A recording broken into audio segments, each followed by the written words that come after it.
بخیل سے نفرت ہے، چاہے راتوں کا تہجد گزار ہو دن کا روزے دار، اور سخی سے محبت ہے، چاہے ساری رات وہ غفلت میں گزار دے، اللہ تعالیٰ کو سخی سے محبت۔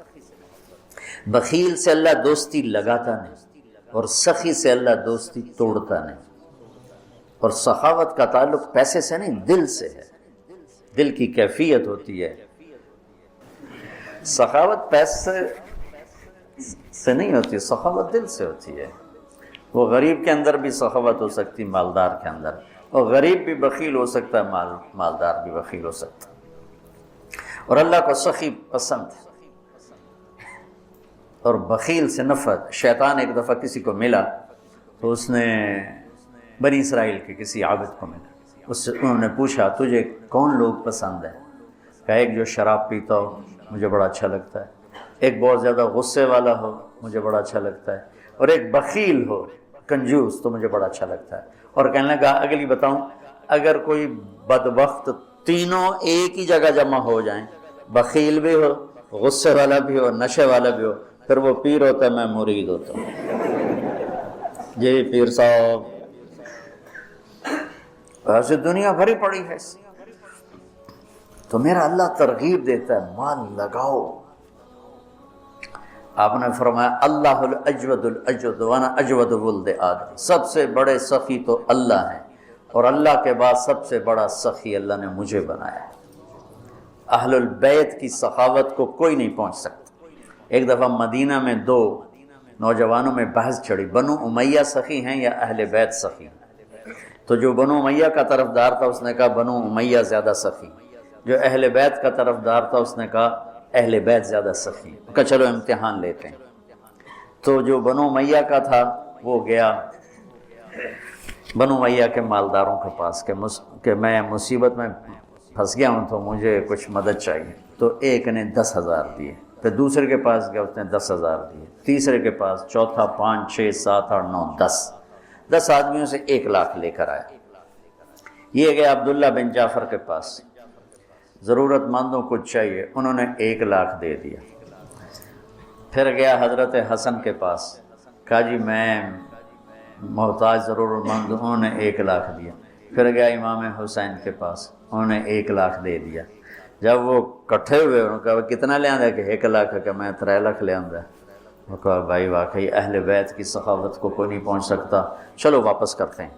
تو بنو امیہ کا جو حامی تھا وہ گیا، حضور ہم تو خالی ویسے ہی کر رہے تھے، ضرورت نہیں تھی، یہ برائے مہربان۔ ان کا ٹھیک رکھ دو، دوسرا ٹھیک ہے رکھ دو، تیسرا چوتھا 5واں 6واں 7واں 8واں 9واں 10، ٹھیک ہے بھائی رکھ دو، واپس کر دو، واپس ہو گیا۔ اب یہ گیا عبداللہ بن جعفر کے پاس، حضرت وہ ہم تو ویسے ہی امتحان لے رہے تھے، ہمیں تو ضرورت کوئی نہیں، آپ واپس لے لیں۔ امام حسن صاحب، امام حسین صاحب، انہوں نے فرمایا جب اہل بیت کے گھر سے کوئی چیز نکل جاتی ہے واپس نہیں آیا تھا۔ سخی امام علی نقی رحمہ اللہ تعالی، یہ رہتے تھے سامرہ میں، سامرہ بغداد کے پاس ایک جگہ۔ تو ان کے پاس ایک شخص آیا کہ حضور میرے اوپر 30,000 دینار قرضہ ہے۔ کون ہو، کہاں سے آئے ہو، قرضہ ہے نہیں ہے؟ اچھا پہلے سنو، 30,000 دینار بنتا کتنا ہے؟ 60 کروڑ روپیہ۔ جی کہو زبان سے۔ تو انہوں نے اپنے خادم سے پوچھا پڑھے ہیں؟ کہ جی پڑھیں، کا اٹھا کے دے دیں۔ نہیں پوچھا، 60 کروڑ۔ یقین مانو اگر آپ اہل البیت کے قصے سخاوت کے پڑھو، آپ یقین نہیں آتا کہ 60 کروڑ روپیہ ایک سائل کو دے دیا۔ ایک دفعہ سامرہ سے باہر کسی گاؤں میں گئے ہوئے تھے ملاقات کے لیے، تو ایک آدمی ان کو ڈھونڈتے ڈھونڈتے کوفے سے چلا گاؤں پہنچ گیا۔ کہا حضرت 10,000 درہم کا مقروض ہوں اور کوفے سے چلا ہوں، یہاں تک پہنچا ہوں، کہیں سے کام نہیں بنا، آپ کے سوا میرا کوئی کام نہیں بنا سکتا۔ اچھا ان دنوں ان کے پاس کچھ بھی نہیں تھا۔ فرمانے لگے بھائی میرے پاس تو کچھ ہے نہیں۔ کہا نہیں جی میں نے تو آپ سے ہی لینا ہے، جہاں سے بھی کر کے دو مجھے کر کے دو۔ تو کہنے لگے اچھا ٹھیک، نوکر سے کاغذ قلم لاؤ۔ کاغذ قلم لائے، اس پہ تحریر لکھی کہ میں نے اس صاحب کے 10,000 درہم دینے ہیں اور اپنے سائن کی علی نقی. کہا یہ لے جا، میں 3 دن بعد واپس جاؤں گا شہر، تو جب مجلس گرم ہونا تو آ جانا اور یہ پرچہ دکھا کے میری خوب بےزتی کرنا کہ تو پیسے لکھے ہیں یار، تو مکر گیا اور دیتا نہیں اور ٹال مٹول کرتا ہے. ٹکا کے میری بے. انہوں نے یہ کام میں نہیں کرتا. کہ پھر پیسے نہیں ملیں گے، کرنا پڑے گا. انہوں نے کہا چلو ٹھیک ہے جی، آپ کہتے ہیں تو میں کر دوں گا. تو 3 دن بعد یہ تشریف لے گئے سامرہ. تو شام کے وقت لوگ جو شہر کے معزز تھے وہ، اور اس زمانہ تھا متوکل کا، تو متوکل کے درباریوں میں سے 2 وہاں آئے، تشریف لائے ہوئے تھے، بیٹھے ہوئے تھے. تو یہ بدو پہنچ گیا اور اس نے وہ تو آپ نے امام صاحب نے خود ہی کہہ دیا تھا تم نے اوپر چڑھائی کر دی. انہیں آتے ہی چڑھائی کر دی. اور وہ کہ بھائی ٹھیک ہے یار میں تیرے دینے ہیں پر ابھی میرے پاس ہے نہیں، میں دے دوں گا. نہیں اب پہلے اتنی دیر کر دی ہے، ایسے جھوٹے وعدے کرتے ہیں آپ کیسے کرتے ہیں آپ؟ وہ آ کے منتیں کر رہے ہیں اور سارے مجمع کا رنگ فق ہو رہا ہے. تو کہا اچھا بھائی مجھے 3 دن کی مہلت دے دے، میں تیرا سارا قرضہ چکا دوں. کہا ٹھیک ہے 3 دن کے بعد چوتھا نہیں ہونا چاہیے. کہا نہیں بالکل نہیں ہوگا. وہ جو متوکل کے درباری تھے نا، انہوں نے جا کے متوکل کو بتایا کہ امام صاحب کے ساتھ ہوا یہ قصہ ہوا. اچھا. انہوں نے فوراً خزانچی کو کہا کہ 30,000 درہم ابھی حضرت کے گھر پہنچا دو. وہ 30,000 درہم پہنچے اور اس کو بلوا لیا، ابھی لے جا. کہا جی میری تو 10,000 ضرورت ہے. نہیں ہمارے گھر سے جو چیز آتی ہے وہ آگے جانے کے لیے آتی ہے، لے جا. کہا حضرت میری ضرورت صرف 10,000 ہے، مجھے اوپر والے نہیں چاہیے. کہا تجھے چاہیے، پیسہ بھی ایسی چیز ہے کہ نہیں چاہیے، چل سارا لے جا. یہ سخاوت.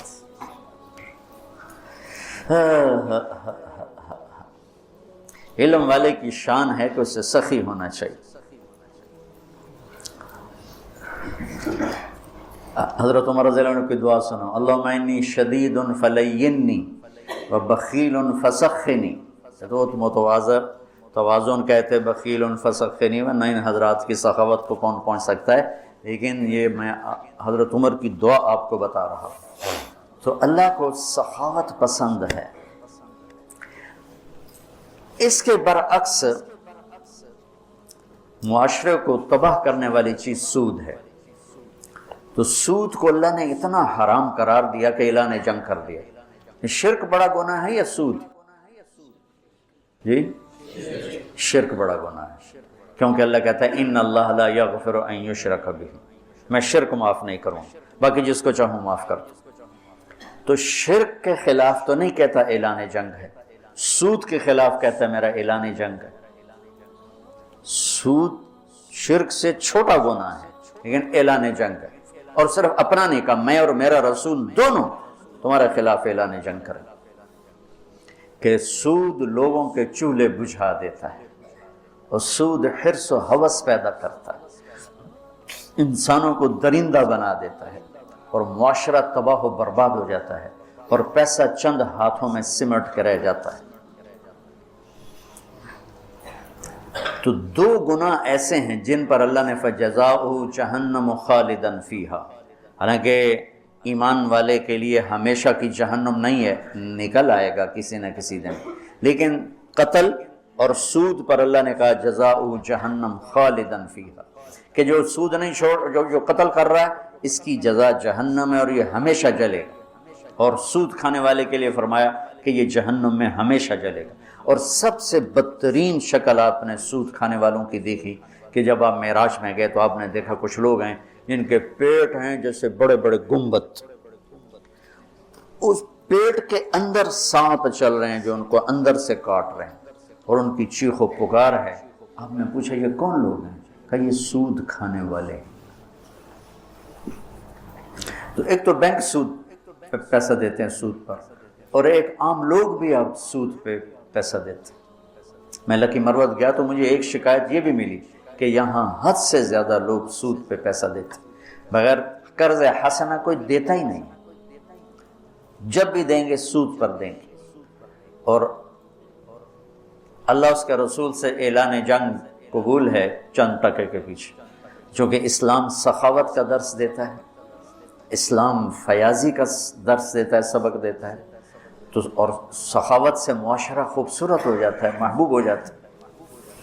ایک دفعہ عبداللہ بن جعفر اور حسنین کریمین علیہم السلام یہ مکہ سے مدینہ آ رہے تھے، راستے میں بھوک لگی تو ایک بابا اور بڑھیا کا خیمہ، تو کہنے لگے ہم ہاشمی لوگ ہیں، کچھ کھانے کو مل جائے گا؟ اس نے کہا بیٹھیں، تشریف رکھیں۔ تو ایک بکری کھڑی تو اس نے گرا دی، تو انہوں نے پوچھا آپ کے پاس کچھ اور بھی ہے؟ کہا بس یہی ہے۔ کہا تو آپ اس کو ہمارے لیے ذبح کر رہے ہیں تو خود کیسے گزارا ہوگا؟ تو وہ کہنے لگا مہمان تو بھوکا نہیں جائے گا، میرا گزارا آپ پہ اللہ کرے گا۔ تو انہوں نے وہاں کھانا کھایا اور کہا کہ جب مدینے آؤ تو ہم سے مل لیں۔ اب ایک ہی بکری تھی، وہ ذبح ہو گئی، تو وہ بھوک نے تنگ کیا، تو بابے نے کہا بڑھیا سے کہ اب چلیں مدینے، شاید وہ لوگ مل جائیں تو کچھ ان سے ہماری مدد ہو جائے۔ چلو گئے، دونوں گلی میں جا رہے تھے، امام حسن کی نظر پڑ گئی، انہوں نے پہچان لیا۔ کہا بابا جی مجھے پہچانتے ہو؟ ان کا جی نہیں۔ کہا ہم آپ کے مہمان ہیں۔ غلام سے فرمایا اس کو 1000 بکریاں دے دو اور 2000 دینار دے دو اور حسین کے پاس بھیج دو۔ حسین کے پاس بھیج دیا۔ انہوں نے پوچھا بھائی صاحب نے کتنا دیا ہے؟ کہا 1000 بکری اور 2000 دینار۔ کہا 1000 بکریاں دے دو، 2000 دینار دے دو، اور انہوں نے عبداللہ بن جعفر کے پاس بھیج دیا۔ انہوں نے پوچھا میرے بھائیوں نے کیا دیا ہے؟ کہا جی 1000 بکری، 2000 دینار۔ تو فرمانے لگے غلام سے کہ 2000 بکریاں دے دے، 4000 دینار دے دے۔ پھر کہنے لگا بابا اگر تو پہلے آتا نا میرے پاس تو اس سے بھی زیادہ دیتا، اب میرے بڑے بھائیوں نے جتنا دیا ہے اس سے زیادہ دیتے ہوئے مجھے شرم آتی ہے، اگر تو پہلے آتا میں تمہیں اس سے زیادہ دیتا۔ کیا سخاوت! تو سود اس لیے اللہ نے حرام کیا کہ زندگی کی رونق کو چھین لیتا ہے اور انسان کو یہ درندہ بنا دیتا ہے، وحشی بنا دیتا ہے۔ شکر ہے مطلب اب ایک سود پہ لینا، پیسہ لینا، اس سے کاروبار کرنا، تو اگر کاروبار صحیح ہے تو سود دینے کا گناہ موجود ہے۔ بہرحال یہ مفتی صحیح بتائیں گے، میں مسئلہ تو نہیں بتاتا۔ اگر میں کپڑا کے کاروبار کر رہا ہوں، کاروبار کی میری کمائی حلال ہوگی، سود دینا میرا حرام ہوگا، لیکن جو سود لے رہا ہے اس کا تو سارے کا سارا غلاظت اور گندگی ہے، تو نجاست ہے۔ تو اور جو اعلان جنگ ہے وہ بھی سود لینے والے کے خلاف اعلان جنگ ہے۔ تیار ہو جاتے لوگوں کے مجبوریوں سے فائدہ اٹھاتے ہو، ہمارا تمہارے خلاف اعلان جنگ ہے۔ اور اللہ تعالیٰ کو سخی پسند ہے، سخاوت پسند ہے۔ تین آدمی اکٹھے ہوئے، چلو یار امتحان لیں، عبداللہ بن جعفر کا، عروبۃ الاوسی کا اور قیس بن سعد کا۔ تو وہ گیا عبداللہ بن جعفر کے پاس، کہا جی میں مسافر ہوں، کوئی میری مدد کر دیں۔ تو گھوڑے پہ سوار ہو رہے تھے تو پیچھے ہٹ گئے، کہنے لگے یہ گھوڑا بھی لے جائے، اس میں 4000 دینار ہیں، 20 چوکا 80، 8 کروڑ روپیہ بنتا ہے 4000 دینار، 8 کروڑ روپیہ کا یہ بھی لے جا، اور اس میں سب سے اعلیٰ چیز ہے وہ تلوار علی ہے، وہ تمہیں پوری دنیا سے زیادہ قیمتی چیز دے رہا ہوں، جا یہ لے جا۔ دوسرا گیا قیس بن سعد کے پاس، وہ سوئے ہوئے تھے، تو ان کی خادمہ سے کہنے لگا، باندی سے، مسافروں کچھ دے دو، اپنے آقا کو اٹھاؤ۔ وہ کہنے لگے میرے آقا تو تھک کے سوئے ہیں، نوکرانی ہو کر دیکھو۔ کہ یہ اونٹ لے جا، یہ ایک غلام لے جا، 700 دینار لے جا۔ نوکرانی ہو کے جب وہ اٹھی، جب قیس بن سعد اٹھے تو نوکرانی نے کہا جی وہ ایک مانگنے والا آیا تھا، میں نے اتنا دے دیا۔ کہنے لگے اللہ کے بندی مجھے اٹھا دیتی، میں اتنا دیتا کہ موت تک اسے مانگنے کی ضرورت نہ پڑتی۔ عروبۃ الاوسی ذرا ماٹھے تھے، سخاوت پیسے سے نہیں ہوتی، یہ دونوں بڑے مالدار تھے۔ عروبۃ الاوسی درویش آدمی تھے، نابینا بھی تھے، تو 2 غلاموں کے کندھے پر ہاتھ رکھ کے جا رہے تھے، تو کہا جی مسافر پردیسی کچھ مل جائے گا، واہ واہ واہ واہ، میرا رب میرے لیے کبھی کچھ نہیں چھوڑتا، یہ 2 غلام بچے تھے، جا لے جاؤ۔ انہوں نے کہا آپ کہا میرا اللہ وارث ہے، تو لے جا۔ کہا نہیں نہیں میں اتنا بے غیرت نہیں ہوں۔ کہا پھر بات یہ ہے کہ عروبہ کے منہ سے جب کوئی چیز نکل جاتی ہے نا کہ لے جا، پھر وہ واپس نہیں آتی، یا میں انہیں آزاد کروں گا یا تو لے جا۔ لے لیے، اور وہ دیواروں کو ٹٹولتے ٹٹولتے گھر واپس پہنچے۔ تو تینوں جب کٹھے ہوئے تو تینوں کا مشترکہ فیصلہ تھا کہ بڑے سخی عروبہ ہیں کہ سارا ہی مال دے دیا، 2 غلام تھے، سارا دے دیا۔ کہ سخاوت کا تعلق جائیدادوں سے نہیں ہے، یہ دل سے ہے، دل سے ہے۔ تو سود انسانیت کے ماتھے پر ایک بدنما، جتنی دنیا میں اس وقت اکانومی فلاپ ہو رہی ہے اور مالدار ملکوں میں بھی ایک تباہی آئی ہوئی ہے، اس کے پیچھے سود سب سے بڑی، سود، سٹا، جوا، یہ 3 چیزیں ایسی ہیں جو اکانومی کو، معیشت کو تباہ و برباد کر دیتی۔ اور چوتھا ادھار، ہمارے سارے کاروبار ادھار پہ چلے گئے ہیں، اور میرے نبی نے ادھار کی ہمیشہ نفی فرمائی، اور ادھار کو ہمیشہ، اب آپ مقروض کا جنازہ نہیں پڑھتے تھے، حالانکہ خود قرضہ اٹھایا ساری زندگی تاکہ بازار اپنی اصلی شکل پہ قائم رہے۔ جب سورا بازار ہی ادھار پہ چل رہا ہے تو کبھی بھی چیزوں کی قیمتیں کنٹرول میں نہیں آ سکتی۔ تو اللہ تعالیٰ خرچ کرنے کی ترغیب دیتا ہے کہ اللہ کے نام پہ لگاؤ۔ تو جس کو اللہ نے رزق دیا ہے، سخاوت اس رزق کا شکر ہے، سخاوت اس رزق کا شکر ہے۔ اللہ تعالیٰ کی بارگاہ میں،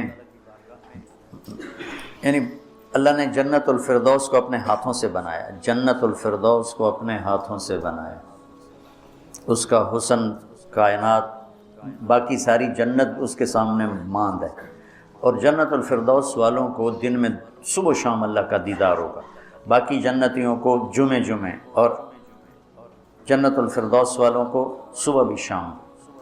جب اللہ نے جنت الفردوس کو مکمل کیا تو کہا انتقی، بول، انہوں نے کہا قد افلح المؤمنون، ایمان والے کامیاب۔ اللہ کا وعزتی وجلالی لا یجاورنی فیک بخیل، مجھے میری عزت اور جلال کی قسم، بخیل آدمی تیرے اندر نہیں آ سکتا، نہ مرد نہ عورت۔